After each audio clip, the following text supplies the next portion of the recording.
കുട്ടികളെ ജീവിതത്തിൽ മികച്ച വിജയികളാക്കാൻ സഹായിക്കുന്ന 10 അമൂല്യ രഹസ്യങ്ങളാണ് വില്ലേജ് ലൈറ്റിന്റെ ഇന്നത്തെ എപ്പിസോഡിൽ വിശകലനം ചെയ്യുന്നത്. ഈ രഹസ്യങ്ങൾ മഹാനായ തന്ത്രജ്ഞനും ഗുരുവുമായ ചാണക്യന്റെ ജ്ഞാനത്തിൽ നിന്ന് ഉൾക്കൊണ്ട് ആധുനിക ജീവിതത്തിന് യോജിച്ച രീതിയിൽ അവതരിപ്പിക്കുകയാണ്. ചാണക്യന്റെ ഉപദേശങ്ങൾ നൂറ്റാണ്ടുകൾക്കിപ്പുറവും പ്രസക്തമാണ്. ഒന്നാമതായി, കുട്ടികളിൽ ആത്മവിശ്വാസം വളർത്തുക എന്നുള്ളതാണ്. ചാണക്യൻ പറഞ്ഞു, നിന്റെ മനസ്സാണ് നിന്റെ ഏറ്റവും വലിയ ആയുധമെന്ന്. ഒരു കുട്ടിയുടെ വിജയത്തിന്റെ ആദ്യപടി സ്വയം വിശ്വാസമാണ്. കുട്ടികളെ അവരുടെ കഴിവുകളിൽ വിശ്വസിക്കാൻ പഠിപ്പിക്കുക. ഒരു കുട്ടി തന്റെ ഉള്ളിലെ ശക്തി തിരിച്ചറിഞ്ഞാൽ ഏതു വെല്ലുവിളിയും നേരിടാൻ ധൈര്യമുണ്ടാകും.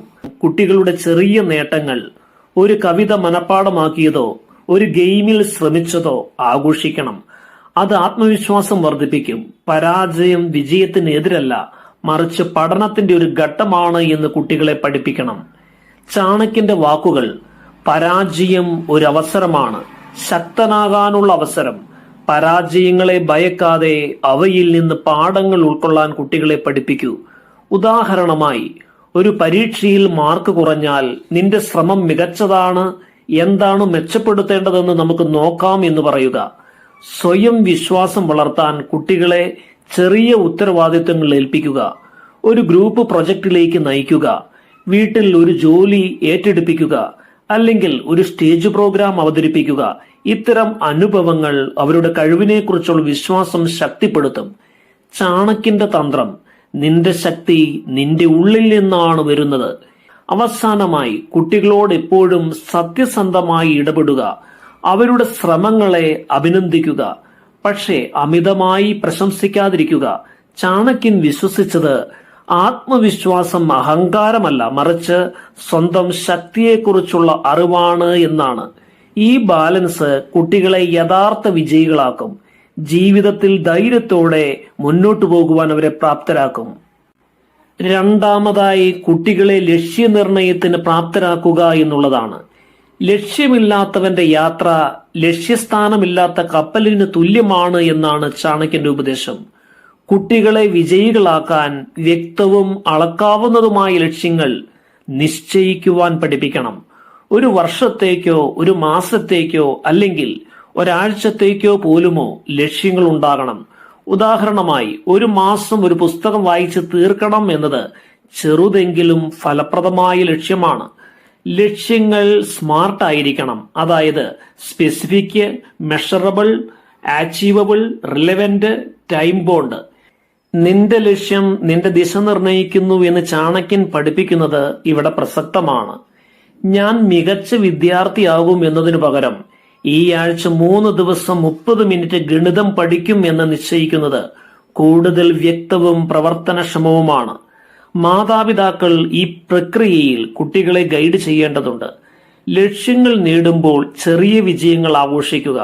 ഒരു കുട്ടി ഒരു ഡാൻസ് മത്സരത്തിന് തയ്യാറെടുത്തോ ഒരു സയൻസ് പ്രൊജക്ട് പൂർത്തിയാക്കിയോ വിജയിച്ചാൽ അവനെ പ്രശംസിക്കുക. നിന്റെ ലക്ഷ്യത്തിലേക്കുള്ള ഓരോ ചുവടും വിജയത്തിന്റെ അടയാളമാണ് എന്ന് ചാണക്യന്റെ വാക്കുകൾ കുട്ടികൾക്ക് പ്രചോദനമാകും. ഈ ആഘോഷങ്ങൾ അവരെ കൂടുതൽ ലക്ഷ്യങ്ങൾ സ്വപ്നം കാണാൻ പ്രേരിപ്പിക്കും. കുട്ടികളെ അവരുടെ ലക്ഷ്യങ്ങൾ സ്വന്തം താല്പര്യങ്ങളുമായി ബന്ധപ്പെടുത്താൻ പ്രോത്സാഹിപ്പിക്കുക. ഒരു കുട്ടി സംഗീതത്തിന് താല്പര്യപ്പെടുന്നുവെങ്കിൽ ഒരു പുതിയ ഗാനം പഠിപ്പിക്കുക. ലക്ഷ്യം അവൻ ആവേശം നൽകും. ചാണക്യൻ പറഞ്ഞു, നിന്റെ ഹൃദയം നിന്റെ ലക്ഷ്യത്തോട് ഒത്തുചേർന്നാൽ വിജയം നിന്റെ പിന്നാലെ വരുമെന്ന്. ഈ തന്ത്രം കുട്ടികളെ ജീവിതത്തിൽ ദിശാബോധമുള്ളവരാക്കും. മൂന്നാമതായി, കുട്ടികളിൽ സ്ഥിരോത്സാഹം വളർത്തുക എന്നുള്ളതാണ്. അച്ചടക്കമാണ് വിജയത്തിന്റെ താക്കോൽ. കുട്ടികളെ വിജയികളാക്കാൻ കഠിനാധ്വാനത്തിന്റെയും സ്ഥിരതയുടെയും മൂല്യം അവർ മനസ്സിലാക്കണം. ഒരു കുട്ടി ഒരു കാര്യം തുടർച്ചയായി ചെയ്യാൻ പഠിക്കുമ്പോൾ അവൻ വിജയത്തിന്റെ പാതയിൽ ഉറച്ചു നിൽക്കുന്നു. ഉദാഹരണമായി, ദിവസവും 20 മിനിറ്റ് ഗണിതം പരിശീലിക്കുന്ന ഒരു കുട്ടി ക്രമേണ ആ വിഷയത്തിൽ മികവ് നേടും. മാതാപിതാക്കൾ ഈ ശീലം വളർത്താൻ ചെറിയ പ്രോത്സാഹനങ്ങൾ നൽകുക. സ്ഥിരോത്സാഹം വളർത്താൻ കുട്ടികളിൽ ഗ്രോത്ത് മൈൻഡ് സെറ്റ് വളർത്തുക. പരിശ്രമത്തിലൂടെ കഴിവുകൾ മെച്ചപ്പെടുത്താമെന്ന് അവർ വിശ്വസിക്കണം. നിന്റെ പരിശ്രമം നിന്റെ വിധിയെ രൂപപ്പെടുത്തുമെന്ന് ചാണക്യന്റെ വാക്കുകൾ കുട്ടികൾക്ക് പ്രചോദനമാകും. ഒരു കുട്ടി ഒരു ഡ്രോയിങ് മത്സരത്തിൽ ജയിക്കാൻ ശ്രമിക്കുന്നുണ്ടെങ്കിൽ ഒറ്റ ദിവസത്തെ പരിശീലനം പോരാ, മറിച്ച് ദിവസേനയുള്ള പരിശ്രമമാണ് വേണ്ടത്. കുട്ടികളെ സ്ഥിരോത്സാഹമുള്ളവരാക്കാൻ ചെറിയ ദിനചര്യകൾ സൃഷ്ടിക്കുക. ഉദാഹരണമായി ദിവസവും 15 മിനിറ്റ് വായനയോ ആഴ്ചയിൽ 3 ദിവസം ഒരു കായിക വിനോദമോ മറ്റോ. ചെറിയ ചുവടുകൾ വലിയ ലക്ഷ്യങ്ങളിലേക്ക് നയിക്കുമെന്ന് ചാണക്യൻ ഓർമ്മിപ്പിക്കുന്നു. ഈ ശീലങ്ങൾ വളർത്താൻ അവരുടെ ശ്രമങ്ങളെ അംഗീകരിക്കുക. അവസാനമായി കുട്ടികൾക്ക് ഉപേക്ഷിക്കാൻ തോന്നുമ്പോൾ അവരെ പ്രചോദിപ്പിക്കുക. ഇതെനിക്ക് വയ്യ എന്നൊരു കുട്ടി പറയുമ്പോൾ ചാണക്യന്റെ വാക്കുകൾ ഓർമ്മിപ്പിക്കുക. നിന്റെ ശക്തി നിന്റെ ഉപേക്ഷിക്കാത്ത മടുക്കാത്ത മനസ്സിലാണ് എന്ന് പറഞ്ഞ് കുട്ടിയെ പ്രോത്സാഹിപ്പിക്കുക. സ്ഥിരോത്സാഹം അവരെ വിജയത്തിന്റെ ചുവടുകൾ കയറ്റും. ജീവിതത്തിന്റെ ഏത് മേഖലയിലും അവർ ശോഭിക്കും. 4-ാമതായി സമയം നഷ്ടപ്പെടുത്താതെ ഉപയോഗിക്കാൻ കുട്ടികളെ പരിശീലിപ്പിക്കുക എന്നതാണ്. സമയം നഷ്ടപ്പെടുത്തുന്നവൻ ജീവിതം നഷ്ടപ്പെടുത്തുന്നു എന്നാണ് ചാണക്യന്റെ ശക്തമായ ഉപദേശം. കുട്ടികളെ വിജയികളാക്കാൻ സമയത്തിന്റെ മൂല്യം അവർ മനസ്സിലാക്കിയിരിക്കണം. ഒരു കുട്ടി സമയം ഫലപ്രദമായി ഉപയോഗിക്കാൻ പഠിച്ചാൽ പഠനവും കളിയും വിശ്രമവും തമ്മിൽ ബാലൻസ് കണ്ടെത്താൻ കഴിയും. ഉദാഹരണമായി ഹോംവർക്ക് ആദ്യം പൂർത്തിയാക്കിയാൽ കളിക്കാൻ കൂടുതൽ സമയം ലഭിക്കുമെന്ന് കുട്ടികൾക്ക് മനസ്സിലാകും. സമയം കൈകാര്യം ചെയ്യാൻ പഠിപ്പിക്കാൻ ഒരു ദിനചര്യ ഉണ്ടാക്കി കൊടുക്കുക, ഒരു ഷെഡ്യൂൾ. ഉദാഹരണത്തിന് വൈകുന്നേരം 5 മുതൽ 6 വരെ പഠനം, 6 മുതൽ 7 വരെ കളി. ഇതവരെ ക്രമബദ്ധരാക്കും. ഒരു കുട്ടി സമയം മുൻകൂട്ടി ആസൂത്രണം ചെയ്യാൻ പഠിച്ചാൽ അവൻ ജീവിതത്തിൽ മുന്നോട്ടു പോകും. സമയം കൈകാര്യം ചെയ്യാൻ കുട്ടികളെ പ്രധാനപ്പെട്ട ജോലികൾ മുൻഗണന നൽകാൻ പഠിപ്പിക്കുക. ആദ്യം ഹോംവർക്ക്, പിന്നെ TV എന്ന മനോഭാവം വളർത്തുക. ചാണക്യന്റെ തന്ത്രം തന്റെ സമയത്തെ നിയന്ത്രിക്കുന്നവൻ സ്വന്തം ജീവിതത്തെ നിയന്ത്രിക്കുന്നു. കുട്ടികളെ ഒരു ടൈം ടേബിൾ ഉണ്ടാക്കാൻ സഹായിക്കുക. അതിൽ അവരുടെ താല്പര്യങ്ങൾക്കും സ്ഥാനം നൽകുക. സമയത്തിന്റെ മൂല്യം കുട്ടികൾക്ക് ബോധ്യപ്പെടുത്തുക. ഒരു കുട്ടി സമയം പാഴാക്കുന്നുവെങ്കിൽ നിന്റെ 1 മണിക്കൂർ നിന്റെ ഒരു സ്വപ്നത്തിന്റെ വിലയാണ് എന്ന് ചാണക്യന്റെ ശൈലിയിൽ ഓർമ്മിപ്പിക്കുക. സമയത്തെ മാനിക്കുന്ന കുട്ടികൾ ജീവിതത്തിൽ ബാലൻസും വിജയവും നേടും. കാരണം അവർ സമയത്തിന്റെ യജമാനന്മാരായി തീരും. 5-ാമതായി കുട്ടികളിൽ പോസിറ്റീവ് മനോഭാവം വളർത്തിയെടുക്കുക എന്നുള്ളതാണ്. ചാണക്യൻ പറഞ്ഞു, നിന്റെ ചിന്തകൾ നിന്റെ ഭാവിയെ രൂപപ്പെടുത്തുന്നു എന്ന്. കുട്ടികളെ വിജയികളാക്കാൻ പോസിറ്റീവ് മനോഭാവം വളർത്തണം. പ്രശ്നങ്ങൾ വരുമ്പോൾ അവയെ വെല്ലുവിളികളായി കാണാൻ പഠിപ്പിക്കുക. ഉദാഹരണമായി ഒരു കുട്ടി ഒരു മത്സരത്തിൽ തോറ്റാൽ നിനക്ക് ഇനി എന്ത് മെച്ചപ്പെടുത്താൻ കഴിയുമെന്ന് ചോദിക്കുക. വിഷമിക്കുന്നതിനു പകരം പോസിറ്റീവ് മനോഭാവം വളർത്താൻ കുട്ടികളെ സഹായിക്കുക. പരിഹാരങ്ങൾ തേടാൻ പ്രോത്സാഹിപ്പിക്കുക. എല്ലാ പ്രതിസന്ധിയിലും ഒരവസരം ഒളിഞ്ഞിരിക്കുന്നുവെന്ന ചാണക്യന്റെ വാക്കുകൾ ഇവിടെ പ്രസക്തമാണ്. ഒരു കുട്ടി സുഹൃത്തുക്കളുമായി തർക്കിക്കുന്നുവെങ്കിൽ അവനെ പ്രശ്നം പരിഹരിക്കാൻ പഠിപ്പിക്കുക. ഒരു പക്ഷേ ഒരു സംഭാഷണത്തിലൂടെ അതവന്റെ ശുഭാപ്തി വിശ്വാസം വളർത്തും. കുട്ടികളെ നന്ദിയുള്ളവരായിരിക്കാൻ പഠിപ്പിക്കുക. ദിവസവും ഒരു നല്ല കാര്യം, ഒരു സുഹൃത്തിന്റെ സഹായമോ ഒരു പുതിയ പാഠമോ എഴുതാൻ പഠിപ്പിക്കുക. നിന്റെ മനസ്സിനെ നന്ദിയാൽ നിറയ്ക്കുക. വിജയം നിന്നെ തേടി വരും എന്ന് ചാണക്യൻ പഠിപ്പിക്കുന്നു. കൃതജ്ഞതാ മനോഭാവം കുട്ടികളെ ജീവിതത്തിൽ പോസിറ്റീവായി നിലനിർത്തും. അതുപോലെ തന്നെ കുട്ടികളെ പോസിറ്റീവായ ആളുകളുമായി ഇടപഴകുവാൻ പ്രോത്സാഹിപ്പിക്കുക. നല്ല സുഹൃത്തുക്കളോ പ്രചോദനാത്മക അധ്യാപകരോ അവരുടെ മനോഭാവത്തെ ഉയർത്തും. ചാണക്യൻ പറഞ്ഞു, നിന്റെ ചുറ്റുപാടുകൾ നിന്റെ ചിന്തകളെ രൂപപ്പെടുത്തുന്നു എന്ന്. ഈ പോസിറ്റീവ് മനോഭാവം കുട്ടികളെ വിജയത്തിന്റെ പാതയിൽ ശക്തമായി നിലനിർത്തും. 6-ാമതായി കുട്ടികളെ വൈകാരിക ബുദ്ധിയുള്ളവരാക്കി മാറ്റുക എന്നുള്ളതാണ്. മനുഷ്യനെ മനസ്സിലാക്കുന്നവനാണ് യഥാർത്ഥ നേതാവ് എന്ന് ചാണക്യൻ പഠിപ്പിക്കുന്നു. കുട്ടികളെ വിജയികളാക്കാൻ വൈകാരിക ബുദ്ധി, ഇമോഷണൽ ഇന്റലിജൻസ് വളർത്തണം. സ്വന്തം വികാരങ്ങൾ തിരിച്ചറിയാനും മറ്റുള്ളവരുടെ വികാരങ്ങൾ മനസ്സിലാക്കാനും അവർ പഠിക്കണം. ഉദാഹരണമായി ഒരു കുട്ടി ദേഷ്യപ്പെടുമ്പോൾ നിനക്ക് എന്താണ് തോന്നുന്നത് എന്ന് ചോദിച്ച് അവന്റെ വികാരം മനസ്സിലാക്കാൻ പഠിപ്പിക്കുക. കുട്ടികളെ സഹാനുഭൂതിയുള്ളവരായി വളർത്തുക. മറ്റുള്ളവരുടെ ഹൃദയം മനസ്സിലാക്കുന്നവന് എല്ലാവരെയും നേടാനാകുമെന്ന് ചാണക്യൻ ഓർമ്മിപ്പിക്കുന്നു. ഒരു സുഹൃത്ത് വിഷമിക്കുന്നുവെങ്കിൽ നിനക്കെന്താണ് സംഭവിച്ചത് എന്ന് ചോദിക്കാൻ കുട്ടിയെ പ്രോത്സാഹിപ്പിക്കുക. ഇത് ടീം വർക്കിനും നേതൃത്വത്തിനും അടിസ്ഥാനമാകും. കുട്ടികളെ വൈകാരിക സാഹചര്യങ്ങൾ കൈകാര്യം ചെയ്യാൻ പഠിപ്പിക്കുക. ഒരു ഗ്രൂപ്പ് പ്രൊജക്റ്റിൽ അഭിപ്രായ വ്യത്യാസം വന്നാൽ സംയമനത്തോടെ പരിഹാരം തേടാൻ പഠിപ്പിക്കുക. ചാണക്യന്റെ തന്ത്രം നിന്റെ വികാരങ്ങളെ നിയന്ത്രിക്കുക, അത് നിന്റെ ശക്തിയായി മാറും. ഈ ആശയം കുട്ടികൾക്ക് മാർഗദർശനമാണ്. അവസാനമായി, കുട്ടികളെ വൈകാരികമായി ശക്തരാക്കാൻ അവരുടെ വികാരങ്ങൾക്ക് സുരക്ഷിതമായി ഇടം നൽകുക എന്നുള്ളതാണ്. നിന്റെ വികാരങ്ങൾ പ്രകടിപ്പിക്കുന്നത് ദൗർബല്യമല്ല എന്ന് കുട്ടികളോട് പറയുക.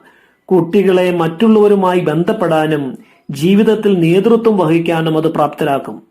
ഏഴാമതായി, കുട്ടികളിൽ ജിജ്ഞാസയും നിരീക്ഷണപാടവവും വളർത്തുക എന്നുള്ളതാണ്. ജ്ഞാനം തേടുന്നവനാണ് യഥാർത്ഥ പണ്ഡിതനെന്നാണ് ചാണക്യൻ പഠിപ്പിക്കുന്നത്. കുട്ടികളെ വിജയികളാക്കാൻ അവരുടെ ജിജ്ഞാസ വളർത്തണം. ഒരു കുട്ടി ചോദ്യങ്ങൾ ചോദിക്കാനും പുതിയ കാര്യങ്ങൾ പര്യവേഷണം ചെയ്യാനും ഭയപ്പെടരുത്. ഉദാഹരണമായി, ആകാശം എന്തുകൊണ്ട് നീലിയായിരിക്കുന്നു എന്ന ചോദ്യം വരുമ്പോൾ അതിനെ പ്രോത്സാഹിപ്പിക്കുക. ഒരു പുസ്തകമോ ഓൺലൈൻ റിസോഴ്സോ ഉപയോഗിച്ച് ഉത്തരം കണ്ടെത്താൻ സഹായിക്കുക. ജിജ്ഞാസ വളർത്താൻ കുട്ടികളെ പരീക്ഷണങ്ങളിലേക്കും ഹോബികളിലേക്കും പ്രേരിപ്പിക്കുക. ജിജ്ഞാസയാണ് ജ്ഞാനത്തിന്റെ വാതിലെന്ന് ചാണക്യൻ പറയുന്നു. ഒരു കുട്ടി ഒരു സയൻസ് എക്സ്പെരിമെന്റോ ഒരു പുതിയ കലാരൂപമോ പരീക്ഷിക്കാൻ താല്പര്യപ്പെടുന്നുവെങ്കിൽ അവൻ ആവശ്യമായ ഉപകരണങ്ങൾ നൽകുക. ഇതവന്റെ പഠനത്തോടുള്ള ആവേശം വർദ്ധിപ്പിക്കും. കുട്ടികളെ വിജ്ഞാന സ്രോതസ്സുകളിലേക്ക് നയിക്കുക. പുസ്തകങ്ങൾ, ഡോക്യുമെന്ററികൾ അല്ലെങ്കിൽ വർക്ക്ഷോപ്പുകൾ, ഒരു ലൈബ്രറി സന്ദർശനമോ ഒരു മ്യൂസിയം യാത്രയോ അവരുടെ ജിജ്ഞാസയെ ഉത്തേജിപ്പിക്കും. നിന്റെ ചോദ്യങ്ങൾ നിന്റെ ജ്ഞാനത്തിന്റെ തുടക്കമാണ് എന്ന ചാണക്യതന്ത്രം കുട്ടികൾക്ക് മനസ്സിലാക്കി കൊടുക്കുക. അവസാനമായി, കുട്ടികളുടെ ചോദ്യങ്ങളെ ഒരിക്കലും നിരുത്സാഹപ്പെടുത്തരുത്. അത് നിനക്ക് വേണ്ട എന്ന് പറയുന്നതിനു പകരം നമുക്കൊരുമിച്ച് കണ്ടെത്താം എന്ന് പറയുക. ചാണക്യൻ പറഞ്ഞു, ജിജ്ഞാസയുള്ള മനസ്സിന് പരിധികളില്ല എന്ന്. ഈ ജിജ്ഞാസ കുട്ടികളെ ജീവിതത്തിൽ നവീന ചിന്തകരാക്കും. എട്ടാമതായി, കുട്ടികളെ ആരോഗ്യമുള്ളവരായി വളർത്തുക എന്നുള്ളതാണ്. ആരോഗ്യമില്ലാത്തവന്റെ വിജയം ശൂന്യമാണ് എന്നാണ് ചാണക്യന്റെ ഉപദേശം. കുട്ടികളെ വിജയികളാക്കാൻ ശാരീരികവും മാനസികവുമായ ആരോഗ്യം അത്യന്താപേക്ഷിതമാണ്. ഒരു കുട്ടി ആരോഗ്യകരമായ ജീവിതശൈലി പിന്തുടരുമ്പോൾ അവന്റെ ഊർജവും ശ്രദ്ധയും വർദ്ധിക്കും. ഉദാഹരണമായി, ഒരു കുട്ടി പോഷകസമൃദ്ധമായ ഭക്ഷണം കഴിക്കുന്നുവെങ്കിൽ അവന്റെ പഠനശേഷി മെച്ചപ്പെടും. ആരോഗ്യകരമായ ശീലങ്ങൾ വളർത്താൻ കുട്ടികളെ ശരിയായ ഭക്ഷണം, വ്യായാമം, ഉറക്കം എന്നിവയുടെ പ്രാധാന്യം പഠിപ്പിക്കുക. ചാണക്യന്റെ വാക്കുകൾ, നിന്റെ ശരീരം നിന്റെ മനസ്സിന്റെ അടിത്തറയാണ്. ഒരു കുട്ടിയെ ദിവസവും 30 മിനിറ്റ് കളിക്കാനോ ഒരു കായിക വിനോദത്തിൽ ഏർപ്പെടാനോ പ്രോത്സാഹിപ്പിക്കുക. ഇതവന്റെ ശാരീരിക ശക്തി വർദ്ധിപ്പിക്കും. ആരോഗ്യം സമ്പാദിക്കുന്നത് രസകരമാക്കി മാറ്റുക. ഒരു കുട്ടിയെ പഴങ്ങളും പച്ചക്കറികളും കഴിക്കാൻ പ്രേരിപ്പിക്കുക. അവനോടൊപ്പം ഒരു സലാഡ് ഉണ്ടാക്കുക, അല്ലെങ്കിൽ കുടുംബമായി ഒരു സൈക്കിൾ യാത്ര നടത്തുക. ചാണക്യന്റെ തന്ത്രം, നിന്റെ ശരീരത്തെ പോറ്റുക, അത് നിന്റെ ലക്ഷ്യങ്ങളെ പോറ്റും. ഈ ആശയം കുട്ടികൾക്ക് മനസ്സിലാക്കി കൊടുക്കുക. അവസാനമായി, മാനസിക ആരോഗ്യത്തിന്റെ പ്രാധാന്യം കുട്ടികളെ പഠിപ്പിക്കുക. ഒരു കുട്ടി സമ്മർദ്ദത്തിലാണ് എങ്കിൽ ശ്വസന വ്യായാമങ്ങളോ ഒരു ഡയറി എഴുതലോ പരിശീലിപ്പിക്കുക. ചാണക്യൻ പറഞ്ഞു, ശക്തമായ ശരീരവും മനസ്സുമുള്ളവന് വിജയം അനിവാര്യമായി തീരുമെന്ന്. ആരോഗ്യമുള്ള കുട്ടികൾ വിജയത്തിന്റെ ഉയരങ്ങൾ കീഴടക്കും. ഒൻപതാമതായി, കുട്ടികൾക്ക് മാതൃകയായി മാറുക എന്നുള്ളതാണ്. നിന്റെ പ്രവൃത്തികൾ നിന്റെ അനുയായികളെ നിർമ്മിക്കുന്നു എന്നാണ് ചാണക്യൻ പറയുന്നത്. കുട്ടികളെ വിജയികളാക്കാൻ മാതാപിതാക്കളും അധ്യാപകരും നല്ല മാതൃകയായി മാറണം. കുട്ടികൾ നമ്മെ അനുകരിക്കുന്നു. അതിനാൽ നമ്മുടെ ശീലങ്ങൾ, സത്യസന്ധത, അച്ചടക്കം, ദയ അവർക്ക് പ്രചോദനമാകണം. ഉദാഹരണമായി, നാം വാഗ്ദാനങ്ങൾ പാലിക്കുന്നത് കുട്ടികളെ വിശ്വാസയോഗ്യരാകാൻ പഠിപ്പിക്കും. നല്ല മാതൃക കുട്ടികൾക്ക് മുന്നിൽ അവതരിപ്പിക്കുക. നിന്റെ ജീവിതം നിന്റെ പാഠപുസ്തകമാണ് എന്ന ചാണക്യന്റെ വാക്കുകൾ ഇവിടെ പ്രസക്തമാണ്. ഒരു കുട്ടിയെ ഒരു പ്രചോദനാത്മക വ്യക്തിയുടെ, ഒരു ശാസ്ത്രജ്ഞന്റെയോ കലാകാരന്റെയോ കഥ പറഞ്ഞ് പ്രചോദിപ്പിക്കുക. ഇതവന്റെ സ്വപ്നങ്ങളെ വലുതാക്കും. കുട്ടികളെ അവരുടെ മാതൃക കണ്ടെത്താൻ പ്രോത്സാഹിപ്പിക്കുക. ഒരു കുട്ടി ഒരു ഫുട്ബോൾ താരത്തിൽ താല്പര്യം കാണിക്കുന്നുവെങ്കിൽ അവനോട് ആ താരത്തിന്റെ അച്ചടക്കവും പരിശ്രമവും ശ്രദ്ധിക്കാൻ പറയുക. ചാണക്യന്റെ തന്ത്രം, നല്ല മാതൃക നിന്റെ പാതയിൽ വെളിച്ചം നൽകും. അവസാനമായി, കുട്ടികൾക്ക് മാതൃകയാകാൻ നിന്റെ പ്രവൃത്തികൾ ശ്രദ്ധിക്കുക. നിന്റെ ജീവിതം ഒരു സന്ദേശമായി മാറട്ടെ. നിന്റെ അച്ചടക്കവും ദൃഢനിശ്ചയവും കുട്ടികളെ വിജയത്തിന്റെ പാതയിൽ പ്രചോദിപ്പിക്കും. അവർ നിന്റെ പാത പിന്തുടരും. 10ാമതായി, കുട്ടികൾക്ക് ആവശ്യമായ പിന്തുണ നൽകുക എന്നുള്ളതാണ്. കുട്ടികളെ വിജയികളാക്കാൻ അവർക്ക് നിരന്തരമായ പിന്തുണ നൽകണം. ഒരു കുട്ടിയുടെ ശ്രമങ്ങളെ, അതൊരു പരീക്ഷയിലെ മാർക്കോ ഒരു കലാപരിപാടിയിലെ പ്രകടനമോ ആകാം, അഭിനന്ദിക്കുക. നിന്റെ ശ്രമം അത്ഭുതകരമാണ് എന്ന് പറയുന്നത് അവന്റെ ആത്മവിശ്വാസം വർദ്ധിപ്പിക്കും. പിന്തുണ നൽകുമ്പോൾ വിമർശനങ്ങൾ നിർമ്മാണാത്മകമാക്കുക. ഒരു കുട്ടി ഒരു പ്രൊജക്റ്റിൽ പരാജയപ്പെട്ടാൽ, നിന്റെ ആശയം മികച്ചതായിരുന്നു, ഇനി എങ്ങനെ മെച്ചപ്പെടുത്തണം എന്ന് പരിശ്രമിക്കുക എന്ന് പറയുക. ഇതവനെ നിരാശയിൽ നിന്ന് കരകയറ്റും. കുട്ടികൾക്ക് അവരുടെ ഭയങ്ങളും സ്വപ്നങ്ങളും പങ്കുവയ്ക്കുവാൻ ഒരു സുരക്ഷിത ഇടം നൽകുക. ഒരു കുട്ടി പറയുന്നു, എനിക്ക് ഈ മത്സരത്തിൽ ജയിക്കാൻ പേടിയാണ് എന്ന്. അപ്പോൾ കേൾക്കുക, പ്രോത്സാഹിപ്പിക്കുക. കുട്ടികൾക്ക് മനസ്സിലാക്കി കൊടുക്കുക. അവസാനമായി, കുട്ടികളെ അവരുടെ സ്വന്തം വഴിയിൽ വിജയിക്കാൻ അനുവദിക്കുക എന്നുള്ളതാണ്. നിന്റെ പിന്തുണയാണ് അവരുടെ ചിറകുകൾ എന്ന് ചാണക്യൻ ഓർമ്മിപ്പിക്കുന്നു. നിന്റെ പിന്തുണ കുട്ടികളെ ജീവിതത്തിൽ ഉയരങ്ങളിലേക്ക് പറക്കാൻ പ്രാപ്തരാക്കും. അവർ വിജയത്തിന്റെ നക്ഷത്രങ്ങളായി മാറും. വില്ലേജ് ലൈറ്റിന്റെ ഇന്നത്തെ എപ്പിസോഡ് പ്രയോജനപ്രദമായി തീർന്നു എന്ന് കരുതുന്നു. വീഡിയോ കണ്ട എല്ലാ സ്നേഹിതർക്കും ഹൃദയം നിറഞ്ഞ നന്ദി.